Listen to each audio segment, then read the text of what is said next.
fact, we're going to dispel with the headlines because we've had two major breaking stories in the last few minutes. But let's start with the one here in the UK, and that is the release of 135 pages, a document relating to the appointment of Lord Peter Mandelson, the former ambassador to Washington.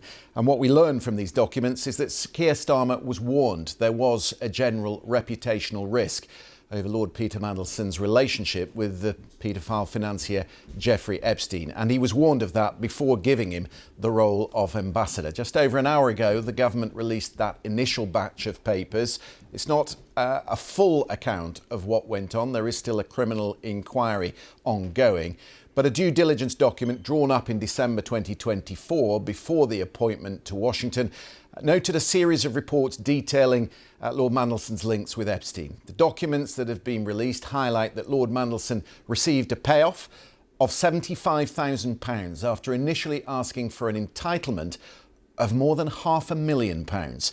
The files also show that a meeting which was facilitated by Peter Mandelson between the Prime Minister Tony Blair and Jeffrey Epstein at the time did not take place. That, of course, was while he was a member of a previous government. The Chief Secretary to the Prime Minister, Darren Jones, delivered a statement to the Commons a short time ago on the release of those documents. Madam Deputy Speaker, the Prime Minister has taken responsibility for Peter Mandelson's appointment as Ambassador to the United States. He has acknowledged it was a mistake and has apologised, not least for believing Peter Mandelson's lies. As the government has said previously, there are specific documents that this government would like to have been able to disclose today, but which the Metropolitan Police have asked us not to do so yet, in order to avoid prejudicing their ongoing criminal investigation into Peter Mandelson. We have agreed to that request. We will therefore publish these documents in the future as soon as the Metropolitan Police have confirmed it will no longer prejudice their investigation. Darren Jones, Chief Secretary to the Prime Minister. Let's go live to Westminster. Our political correspondent, Damien Grammaticus, has had some time to have a look through all the documents. When we spoke initially, Damien, we were really putting you on the spot as to what they contain. But I think really the pertinent 2 pages of this document is the due diligence part that was done ahead of the appointment. What conclusions can we draw from that? I think you're right. Absolutely, Christian. I have that right in front of me. And the main conclusion is it says in bold type at the bottom of that document to note general reputational risk. That is the summary in 3 words, general reputational risk of what this due diligence document laid out and was handed to Sir Keir Starmer and shown to him. So that, I think, is going to be the headline that everyone is going to focus on. Keir Starmer was warned about the reputational risk of appointing Peter Mandelson, even just based on the publicly known information at the time. And that's what that document sets out. It sets out, as you've been saying in the last 20 minutes or so, all of the different things that were known publicly about Peter Mandelson's connections with Jeffrey Epstein, the report by JP Morgan in 2019 that found he maintained a particularly close relationship between Lord Mandelson with Epstein. That continued after Epstein was first convicted of procuring an underage girl in 2008. And that Lord Mandelson also continued as late as 2014 relationship with a charity that was funded by Epstein, set up by Ghislaine Maxwell, who was also prosecuted in connection with those offences.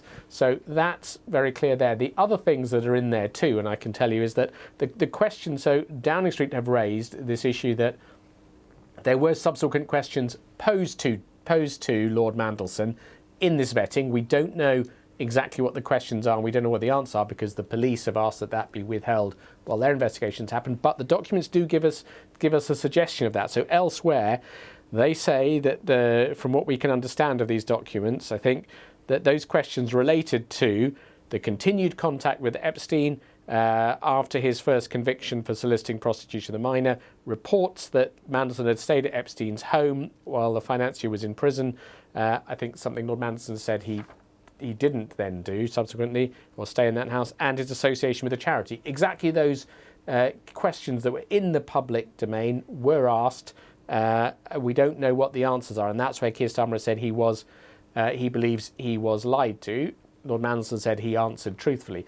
So that's the first thing I think that's really important, those details and the warning and the diligence. But then the other thing is the warnings coming separately from others in government, from the civil servants, from the Prime Minister and the top people advising the government. So the Prime Minister's National Security Advisor, Jonathan Powell, there's a note here, at the time that that Mandelson was sacked, Jonathan Powell talking to the Prime Minister's chief legal counsel, saying that the appointment had been weirdly rushed, and that he'd raised concerns about the individual and his reputation and the damage that could bring to those in Downing Street. So that's raised there, and also warnings raised by the chief civil servant in the Foreign Office that Jonathan Powell saying that he is also noting that Philip Barton, top civil servant in the Foreign Office, also had reservations about the employment. Now that's second-hand, that's through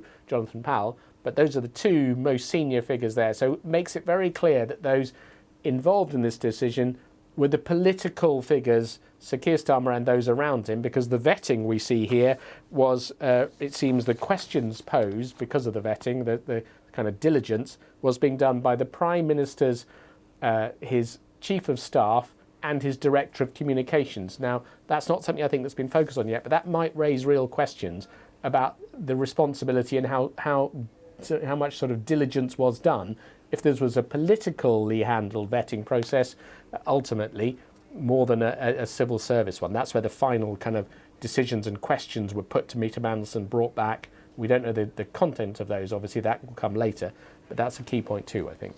We should talk about the payoff, Damien. What will anger an awful lot of people is that Peter Mandelson received a severance payment, and that will frustrate hugely the victims, Jeffrey Epstein's victims. So there were negotiations to pay out the remainder of the 4-year salary, which the government estimated at £547,201, over £500,000.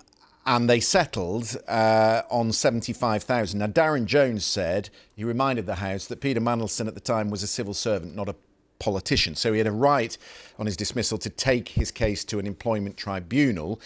It was the view of the Treasury, he said, that they didn't want to pay the legal costs, which would have been expansive around that particular case. And so they agreed a nominal fee, £75,000, which incidentally is around the same sort of money that politicians get for their yearly salary. So he was given £75,000, and many people will question why. Yes, and clearly that question or that possibility is being considered by the government here. It's worth explaining, I think, when you look at these documents, they give some of the kind of reasoning for what was going on there. Now, important thing to say here is none of this is directly quoting Peter Mandelson. So what we have is the civil servants saying that he has asked for £547,000 in payment when he was sacked, and the reasoning for that appears to be that he was sent to Washington for a 5-year term as ambassador. He served 1 year, and that he's asking for the other 4 years' balance of his salary to be paid to him. That's my reading of it. Again, this is the civil servants saying that this is what's being asked. And then that is negotiated down. And there is a note here, an email from the Cabinet Office official saying once it was negotiated down to this £75,000 figure, which I think was is a matter of months of his salary. If there's any pushback, it might be worth mentioning he opened negotiations asking us to pay out his contract over 500k. Mark, the civil servant involved, did very well to get this settlement down this low with minimal fuss. And I guess the minimal fuss thing is about the potential for any legal challenge. But as you say, even at that level, 75,000, there will be many who are saying, why was this payment handed out? And you heard the political reaction in the Commons. criticism of the government, saying you shouldn't have done that. You should have, the risks of a legal challenge to this were ones you maybe should have borne because you shouldn't have handed out that payout. So again, that I think will be something that opponents will seize on and attack the government and Keir Starmer over, saying his judgment, not only appointing Peter Mandelson, but then handing him a payout at the end. Yeah, that's the point that the Conservative Alicia Cairns is making on social media, that he should have been sacked for gross misconduct, which she says would have nullified any payoff. Damien, for the moment, thank you very much. Let's bring in Megan Kenyon, who's a political correspondent for The New Statesman. Thank you for your patience. I know you've been waiting as we've tried to get through.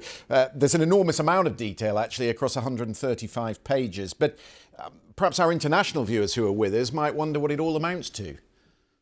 Yeah, I think it's quite interesting. This story has been rumbling on, obviously, since September, when Peter Mandelson was initially sacked, and then it kind of came up again in January when the Epstein files were released, and sort of, the extent of Peter Mandelson's relationship with Jeffrey Epstein kind of came to the fore. Some of those emails that kind of revealed details he was sending to Jeffrey Epstein while he was Gordon Brown's business secretary. And then the government at that time said that they would release the documents relating to Peter Mandelson's appointment. And we've obviously got the first tranche of them today, with more expected, I think, in the next few weeks. Peter Mandelson was appointed to the highest diplomatic role that exists within the Foreign Office in Washington. Can you explain to people what the vetting procedure for a job of that enormity should be? I guess it must involve, obviously senior civil servants, and I think this involved Morgan McSweeney, the Prime Minister's former Chief of Staff, and just ensuring, as we kind of saw in the documents, that anything in that the person who the government is looking to appoint's background, whether there's anything in there that could represent a reputational risk to the government. I mean, what's interesting in this report, and as you covered with some other people on your show already, is that the Prime Minister was informed of the reputational risks of appointing Peter Mandelson, particularly around his relationship to Jeffrey Epstein. But, obviously in that document, it also said, warned about reputational risk of the fact that Peter Mandelson, when he was a minister in the New Labour years, resigned twice then over other scandals. So I think that's an interesting element to draw out, I think, is that obviously the Prime Minister has claimed that Peter Mandelson lied to him. But I think especially among Labour MPs, there's a little bit of sort of, well, we all know what Peter Mandelson is like. He had gained the nickname the Prince of Darkness, I think the Dark Lord, once he was appointed to the House of Lords. How willing are MPs to kind of believe that reasoning when we're now seeing that the amount of information that the Prime Minister was given, but also considering Peter Mandelson, who he is and how he has operated politically. Megan Kenyon, thank you very much indeed for that. Also with us, Anne McElvoy, Executive Editor of Politics at Politico, and good to see you. Ed Davey called it a catastrophic failure of judgment. Can you make a case for the defence? Oh, thank you for that one. Now, I mean, I'm finding that harder to do as the day goes on with the revelations. The case for the defence, as Keir Starmer saw it, was that he wanted someone he could have a close political conversation with, because handling Donald Trump is as much about the politics as the diplomacy. As we know, the way that Donald Trump goes at things, whether it's trade deals, whether it's wars that we're seeing at the moment, when Peter Mandelson would, of course, have been in place and would have been pivotal to the relationship, relies very much on smoothing over choppy waters, personal affinities, personal favours, and that this was the world in which Peter Mandelson, your last guest, was describing it very well. This is the world in which he operated, that he was a light and shade character. He was very persuasive. He had great convening power, as we now call it. People who often didn't, sort of in a sense, said they didn't like him very much, still wanted to be close to him. He had a certain magnetism. Now, you could then say, the downside of that was this person is probably not going to come up absolutely squeaky clean on their resumes, and that Keir Starmer thought, well, this is Donald Trump's America now. We're going to have someone who is a bit more kind of rough at the edges in terms of some of his practices and his style. I mean, you did ask me to put a positive case. I mean, that's about the only one I can come up with. Well, it's not about does he it's feel a pretty that he good was shot, lied? yeah. Yeah. I mean, yeah, sorry, thank you. I'm doing my best here, mate. But also if you mean that from Keir Starmer's position now, his best defence put by Darren Jones as his closest ally, and in effect now speaking for the Prime Minister today, well, I could not have known how bad it was because Peter Mandelson hid the full truth from me. The question is, why did he not personally go out of the way to, if you could trust this person in the way that I described, to carry out your business with our most important ally, why not spend more time with him saying, look, there's been the odd thing in the past. You're clearly very good at some things, but there are some things that don't work out so well. Have you reflected on your conduct? And he didn't seem to want to do that. I think he would have just said he was busy, he was distracted, but it's odd. Keir Starmer should not have been floating that far above the appointment and having others, Morgan McSweeney, his chief of staff, making that for him. As it happens, making the mistake for him, but it's still his responsibility. He is the Prime Minister. I suppose the point is as well, Anne, Sir Keir Starmer was not particularly close to Lord Mandelson. There were others who were. Morgan McSweeney we've talked about, who was his personal protege in the words of the Conservatives. Jonathan Powell had worked with him before, Sir Keir Starmer's national security advisor. He obviously, according to the document, had his concerns. He thought the appointment was weirdly rushed and unusual, and he said he'd raised concerns at the time. Philip Barton, Permanent Secretary to the Foreign Office, also had reservations about the appointment. These were people who had come up against Peter Mandelson before. Now, Darren Jones is saying that the national security vetting process needs to be reviewed following this case, but the question that is the obvious one is whether a personal friend like Morgan McSweeney should have been anywhere near the selection process. Yes, well, he's a personal and political friend. I mean, they'd been in the trenches together in the new Labour years when Morgan McSweeney started his career, when Peter Mandelson was in the great heights of that and very close to the Blair project. So it was a sort of political friendship. It wasn't just that they were mates from the golf club. So I think there is that to consider. But yes, he should not have been making it without more attention to the balance of the argument. The fact that Jonathan Powell, we didn't really know that until we saw it black and white today, who you could see is also part of the Blair project, a chief of staff, no less, had Morgan McSweeney's old job under Blair and much more besides, now a national security advisor involved in the heart of everything that is going on now in security and defence, that he clearly had some doubts about it. My guess, and knowing these characters in different ways, is that Keir Starmer wanted to make an appointment of his own, that he listened to this and said, no, on balance, I think I know what I need, and I don't want to continue with a career diplomat, however skilled. Dame Karen Pierce, the existing ambassador, she was coming to the end of time, but it could have been extended. You can always fandangle these things. Most people don't like to leave Washington in a hurry. So, he could have obviously continued, but he chose not to. My guess is then that you had Morgan McSweeney pushing him because he thought Peter Mandelson would be this political and a support for Keir Starmer. They could have different conversation to a career diplomat. And on the other end of it, you had Jonathan Powell saying, well, I've got my doubts about this. But frankly, if Keir Starmer has come to the view, he doesn't know, he's not, he doesn't have Peter Mandelson as a protege or vice versa, but he thinks he's what he needs. Well, who am I to stand in the way? So I think, unfortunately, everybody made the wrong decision. But the person who matters most, because they carry the can, is the Prime Minister. And it is very odd that he is still saying, I was lied to. He says he can't go into that in detail because the Metropolitan Police are looking at that. The fact that they refer to that so often makes me think that they think it's going to come out so damaging in the long run for Peter Mandelson that it's going to let Keir Starmer off the hook. I don't know whether that works, or does it just make Prime Minister, who's after all a very skilled lawyer, former prosecutor, look like in this case he lost his judgment and he went a bit naive? Anne McAvoy, always a pleasure. Thank you very much indeed for that. It is worth pointing out that the Prime Minister could have answered questions on this document at Prime Minister's Questions this afternoon. He was at the dispatch box, but the 135-page document was published at 20 minutes before the debate this afternoon and after Prime Minister's Questions. So it was Darren Jones, his Chief Secretary, who was sent to answer questions on his behalf. We'll take a short break. Around the world and across the UK, you're watching BBC News.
Welcome back. We're continuing to look at the documents that have been released by the government in the last hour relating to the appointment of the former UK ambassador to Washington, Lord Peter Mandelson. I should just read you Lord Mandelson's response to what has been published in the last hour. He says that in his view, he answered questions about his relationship with Jeffrey Epstein in the vetting process, and that is borne out by what is revealed in these documents. Of course, it's his word against the Prime Minister's. As to what came out subsequently when he was sacked from the job, and it is the Prime Minister's case and the case from the government that they were not in possession of the full extent of the relationship between Jeffrey Epstein, which continued after his jailing in 2009. Our verified team have been going through the documents over the past hour, so let's cross to Merlin Thomas, who's at the Verify Hub. What have you found? Hi, Christian. Yeah, here at Verify, we have a team of data scientists and fact checkers who've been waiting for this drop of documents since the government announced them. And we've been working out how exactly we would do that. And the best person to talk to about this is Robert Cuff, our head of stats, who's here with me now. He can talk us through some of that detail. Right. Yeah, well, any day like today is incredibly nervous for us in the data science team, because we know that as soon as the documents drop, the BBC is going to be reporting on it in minutes and getting all the main lines out. And have been traumatized by downloading millions of files from the Epstein estate over the last month and a half. And so we've written all this code that you can see here on the left-hand side, which goes through all of the files on the government website. Because remember, we didn't know what kind of files, what kind of format we were going to be getting today. So run through the government website, pull all the files down, convert them to the right format, pull out all the text, then share that with all the journalists so they can look in there for the important lines. Now, the trouble is, from a technical point of view, and technical only, today's release has been a bit of a damp squib. If you look at what the government put up on their website, it's not hundreds of PDFs, it's not millions of images, it's just one. And you can go into it and take a look, and you can see it lists out all of the important documents in there. So you've got the advice that the Prime Minister got on the due diligence on Peter Mandelson, all of the onboarding stuff for him, all of the communication about his severance payment. So you can just read the document, and even worse for me, the old trick of Control F, if you're looking for a particular person in the files, will get you there. So today, no need for this code. But of course, there'll be more data drops, there'll be more documents in the future, and we'll be using that code again. Thanks, Robert. It's really interesting to see exactly how that works, but there are also key details that we can pull out from that, and we can find a bit more about that from our policy and fact-checking correspondent, Ben Chu. Merlin, yeah, we've been going through the document and we've highlighted a few things initially which we think are important to bring to public attention. And the first one you can see here is from the due diligence report, and it confirms that the issue of Peter Mandelson's relationship with Jeffrey Epstein was discussed between Peter Mandelson and Sir Keir Starmer's chief of staff, who was Morgan McSweeney at the time, and also that Sir Keir Starmer's director of communications, a man called Matthew Doyle, was satisfied with Peter Mandelson's responses. And this was all talked about subsequently with Sir Keir Starmer. So that's important because it confirms who exactly was involved in the due diligence and the vetting process. And in terms of what that vetting process revealed, we're also going to talk about, or we're going to highlight this from the document, which shows that the report did uncovered reports that Mandelson had stayed in Jeffrey Epstein's house while Jeffrey Epstein was in jail for soliciting prostitution from a minor in June 2009. And we think that's important because it shows that that piece of information was known as they were vetting Peter Mandelson to be Washington ambassador, and they subsequently went ahead with that appointment. So we're going to be highlighting those and other things that have come out of this report later on Verify in more detail. Great. Thanks so much, Ben. Those are just some of the key details, and obviously we'll have some of the key takeaways for you later as we get more, but this kind of documents are the kinds of things that we sift through, and we'll have more for you as and when we get it. Merlin, thank you very much. Damien Grammaticus is still with me in Westminster. I suppose when it comes to what happens next, Damien, the Prime Minister's critics are going to say, well, if Morgan McSweeney was involved ultimately in advising the Prime Minister it was a good appointment, and he's gone, and Matthew Doyle, his communications secretary, has gone, and Chris Wormald, the Cabinet Secretary, has gone, then why is the man who ultimately took the decision still in post? Well, that is certainly exactly the question that his political opponents are going to be asking and have been asking already in the Commons. I mean, you had the Liberal Democrat leader, Sir Ed Davey, calling this a catastrophic failure of judgment. That was his summation earlier, stain on our nation. And Sir Ed Davey, I mean, interestingly, he did say in his comments, it's important to keep Jeffrey Epstein's victims and the survivors of abuse by Jeffrey Epstein forefront in our minds. And that's, I think, something really important here to remember is, all of this talk about, the appointment, whatever, the reason all this matters so much is because of that controversial relationship at the heart of all this. Jeffrey Epstein, convicted of soliciting sex from a minor, and his continued relationship with Lord Mandelson. That's why Lord Mandelson ultimately left or was sacked as ambassador. But as these documents show, as you've been discussing, that was known at the time that he was appointed by Sir Keir Starmer and was flagged in the vetting documents as a reputational risk to the government and to Sir Keir Starmer, because the pros and cons of appointing someone of a political nature to that job, it lays out his advice from his civil servants was, this is a figure who is more directly closely tied to you, and therefore the risks are more tied to you as well. So warnings from the civil servants, detailed about what was in Lord Mandelson's past, and warnings from his top civil service advisors in the Foreign Office and his security advisor. Damien, thank you very much for that. Just a reminder that, of course, this is only the first tranche of documents. There is much more to come, but there is one document that we know of that has been withheld entirely at the request of the Metropolitan Police due to the ongoing criminal investigation. So there's an awful lot we still don't know